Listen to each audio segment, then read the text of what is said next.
Pregnant ആവുന്ന ആളുകളോട് നമ്മൾ ഇപ്പോൾ ഓൾറെഡി തൈറോയിഡിന് മെഡിസിൻ കഴിക്കുന്ന ആളാണ്, TSH ഒക്കെ കൺട്രോൾഡ് ആണ്, എല്ലാം നോർമലായിട്ട് പോകുന്ന ആളാണെങ്കിൽ പോലും പ്രഗ്നൻ്റ് ആകുന്ന സമയത്ത് ഡോസ് ഒരല്പം വർദ്ധിപ്പിക്കണം എന്ന് പറയാറുണ്ട്.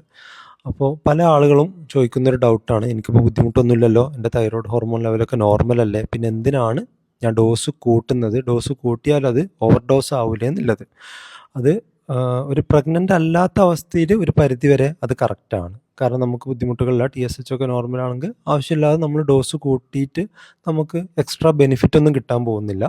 പക്ഷേ പ്രഗ്നൻ്റ് ആവുന്ന സമയത്ത് മദറിൻ്റെയും അതുപോലെ തന്നെ കുട്ടിയുടെ ആരോഗ്യത്തിന് തൈറോയിഡിൻ്റെ ഡോസ് കുറച്ച് കൂട്ടുന്നതാണ് നല്ലത്. കാരണം പ്രഗ്നൻ്റ് ആകുന്ന സമയത്ത് നമുക്ക് റിക്വയർമെൻറ്റ് കൂടും. കാരണം സ്ത്രീകളുടെ അവരുടെ ശരീരത്തിന് മാത്രം പോരല്ലോ, കുട്ടിക്കും കൂടിയും കുട്ടിൻ്റെ വളർച്ചയിനൊക്കെ ഈ തൈറോയ്ഡ് ആവശ്യമാണ്. കാരണം ഈ കുട്ടികളുടെ തൈറോയ്ഡ് ഗ്രന്ഥി ഡെവലപ്പ് ചെയ്ത് വരാൻ കുറച്ച് കാലതാമസം എടുക്കും. അപ്പോൾ അതുവരെ ഈ ബേബി വയറ്റിലുള്ള ചെറിയ കുട്ടി മദറിൻ്റെ തൈറോയ്ഡ് ഹോർമോണ് ഡിപ്പെൻഡൻ്റ് ആണ്. അപ്പോൾ അതുകൊണ്ട് തന്നെ പ്രഗ്നൻ്റ് ആയിക്കഴിഞ്ഞാൽ നിങ്ങൾക്ക് ബുദ്ധിമുട്ടുകളില്ലെങ്കിൽ പോലും നിങ്ങളെ കുട്ടിയുടെ വളർച്ചയ്ക്കും ബുദ്ധി വളർച്ചയ്ക്കും ഡെവലപ്മെൻറ്റിനൊക്കെ വേണ്ടിയിട്ട് തൈറോയിഡിൻ്റെ ഡോസ് ഒരു സ്വല്പം ഇൻക്രീസ് ചെയ്യേണ്ടതുണ്ട്.